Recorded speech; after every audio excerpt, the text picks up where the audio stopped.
जिंदगी केवल चाहते पूरी करने से नहीं चलती है, ज़रूरतें पूरी करने से चलती है।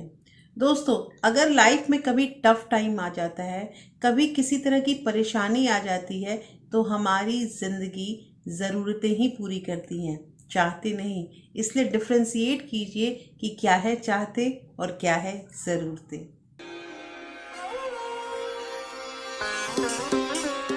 Hello everyone, welcome back to my channel real life with Tuku. कैसे हैं आप लोग?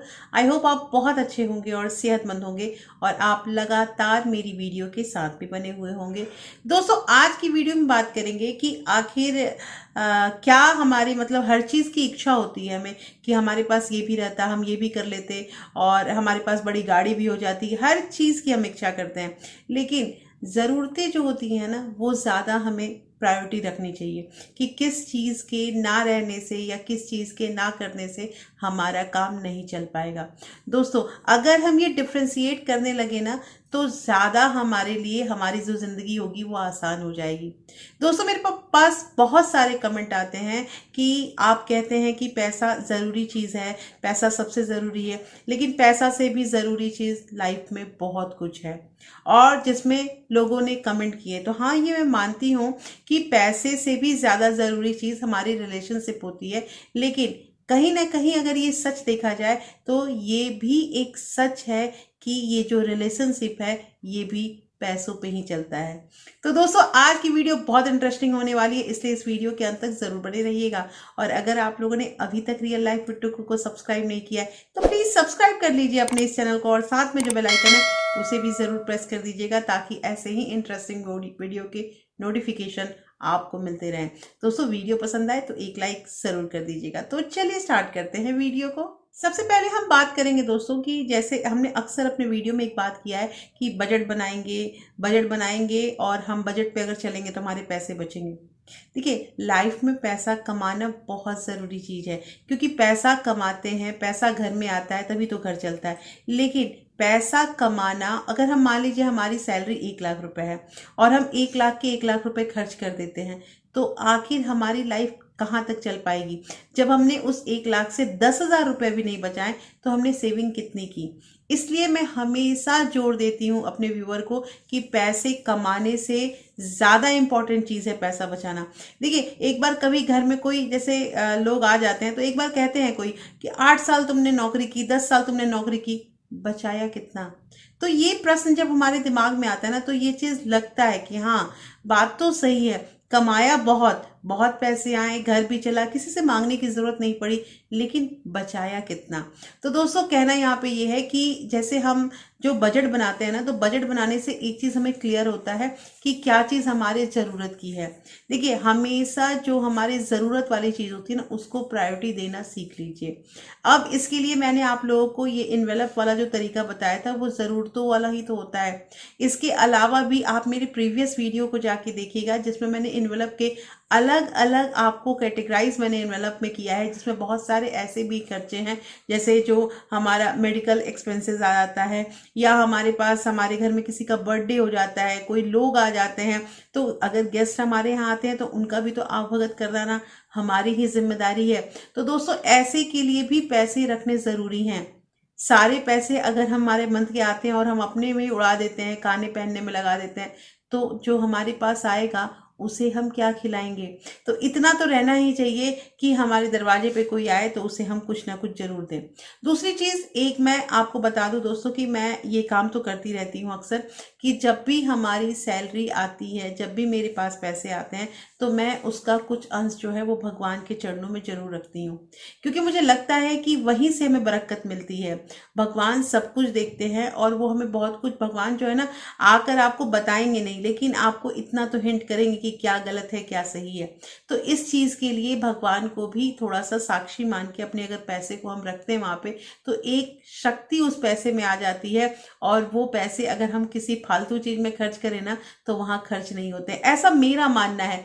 आप एक बार कमेंट करके मुझे ज़रूर बताइए, क्या आप भी ऐसा सोचते हैं अपनी सैलरी के बारे में? एक चीज़ और क्वेश्चन आ रहा था कि दीदी सेविंग चैलेंज कब लेकर आ रही हैं। तो मैंने आप लोगों को दोस्तों बताया है कि बहुत जल्द नेक्स्ट वीक में हमारा 52 वीक चैलेंज आने वाला है। तो 52 वीक चैलेंज जो है वो बहुत ज़्यादा मैंने बहुत बहुत ईजी वो जो चैलेंज है वो बनाया है। लेकिन 52 वीक चैलेंज का मतलब होता है 1 साल का चैलेंज। तो इसका मतलब ये मत समझिएगा कि हमारा जो मंथली सेविंग चैलेंज आता है वो नहीं आएगा, वो भी आएगा और हम छोटे छोटे बचत करेंगे। अब किसी ने मुझसे यहाँ पे एक सवाल पूछा था ना कि आप ये जो छोटे छोटे बचत करवाती हैं, छोटे छोटे पैसे बनवाती हैं, तो इसका आगे जाके क्या बेनिफिट होगा। दोस्तों बेनिफिट मैंने आपको प्रीवियस वीडियो में बता रखा था कि कैसे मैंने पाई पाई जोड़ के अपना घर अपना मकान बनाया। तो यहाँ पे हमारे छोटे पैसे ही बड़े होते हैं। बहुत लोग ना बहुत छोटी छोटी चीज़ें जो होती हैं उसको मतलब बहुत अच्छे ढंग से बहुत सजा सवार के अपने घर में रखता है। ये एक अच्छी आदत है। दोस्तों ज़रूरी नहीं है कि आपके पास अगर पैसा है तो अगर कोई भी चीज़ खराब होता है या कोई भी चीज़ आपका बिगड़ जाता है तो आप नई चीज़ ही परचेज करके लाइएगा। आप उस चीज़ को रिपेयर भी कर सकते हैं, उसके रख रखाव पे ध्यान रखेंगे तो हमारा वो जो चीज़ है वो अगर जाना होगा 1 साल, अगर वो 2 साल चला गया तो इससे हमारा फ़ायदा ही तो है। तो ये चीज़ ध्यान देना है। अच्छा, एक चीज़ और दोस्तों कि अभी मतलब 4 महीने के बाद सबके घर में एक मोटा खर्च आने वाला है। और ये जो मोटा खर्च है ये है सबके बच्चों के पढ़ाई का। बहुत लोगों को रीएडमिशन कराना होता है। रीएडमिशन मतलब उसी स्कूल में है और उसी स्कूल में जो एनुअल चार्जेज वगैरह ले लेते हैं स्कूल वाले वो होता है। किसी किसी के पास ऐसा नहीं होता है, कुछ स्टेट में ये चीज़ नहीं होता है, फिर भी बुक का खर्च होता है, यूनिफॉर्म का खर्च होता है, तरह तरह के खर्च होते हैं। या अगर कोई प्लानिंग कर रहे हैं कि वो अपने बच्चे का स्कूल चेंज करेंगे तो मुझे तो यही कहना है कि आपके पास अभी 4 मंथ्स हैं और 4 मंथ से आप अपनी तैयारी स्टार्ट कर लीजिए। तैयारी स्टार्ट कर लीजिए कहने का मतलब ये है कि हर मंथ कुछ कुछ अगर पैसे बचाते हैं ना तो ये आगे जाके आपका जो अप्रैल मंथ में एक बर्डन आपके ऊपर आएगा उस बर्डन से आप बच सकते हैं। ये भारी खर्चा होता है एक मिडिल क्लास फैमिली के लिए अप्रैल का मंथ। एक और चीज़ यहाँ पे आती है दोस्तों कि अगर हम कहीं काम करते हैं, हम कहीं नौकरी करते हैं और हम पूरा मंथ काम करते हैं और मान लीजिए कि हमारी सैलरी 50,000 है, तो हमारा जो एम्प्लॉयर है, हमारा जो मालिक है वो ला के हमें कहता है कि तुम 50,000 रुपये ले लो या फिर 50,000 का कोई सामान जो है वो आपको दे देता है। तो आप प्रेफरेंस किसे देंगे। देखिए आप प्रेफरेंस किसे देंगे, आप वो सामान लेना आपको अच्छा लगेगा या फिर आपको पैसे लेना। मुझे पता है कि मेरे सारे व्यूवर जो हैं, ज़्यादा से ज़्यादा व्यूवर का यही आंसर होगा कि नहीं हमें पैसे चाहिए। तो देखिए यहीं पे पता चल जाती है ना कि पैसे की वैल्यू क्या होती है। क्योंकि ये हमें समझ में आता है ना कि हमने 30 दिन यहाँ पे दिए तब जाके हमारा ये पैसा बना है। ये पैसा कितना कीमती होता है हमारे लिए।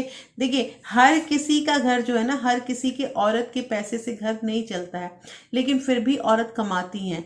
और इसलिए क्योंकि वो लेडीज़ जो है वो अपने घर को चाहती हैं कि हम थोड़ा सा अपने हस्बैंड को, अपने परिवार के लोगों को हेल्प कर दें। तो कहना यहाँ पे ये है, तो वो जो लेडीज़ होती है ना वो भी अगर कहा जाएगा कि आप 50,000 रुपये ले लो या 50,000 का सामान ले लो, वो कभी भी सामान के लिए नहीं मानेगी।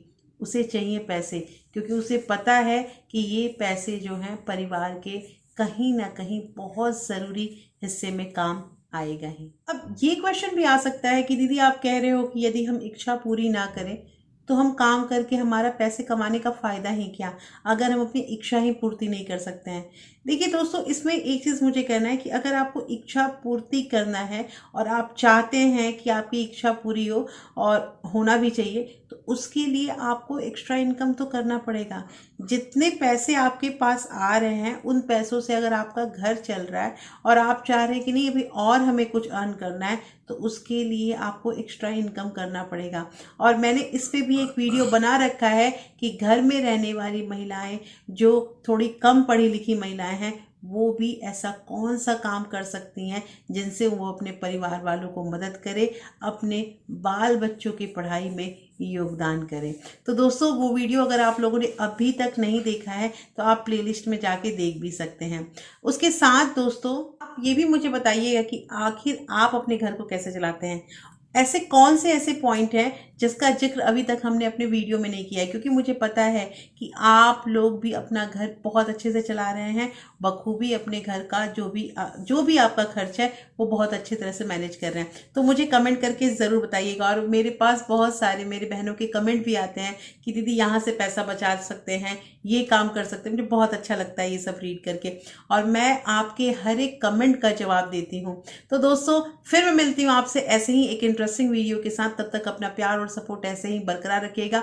और हाँ, अगर आप लोगों में किसी आपके फ्रेंड्स और फैमिली को ऐसी वीडियो की ज़रूरत होगी तो ज़्यादा से ज़्यादा इस वीडियो को शेयर भी कीजिए। Thank you. Thanks for watching.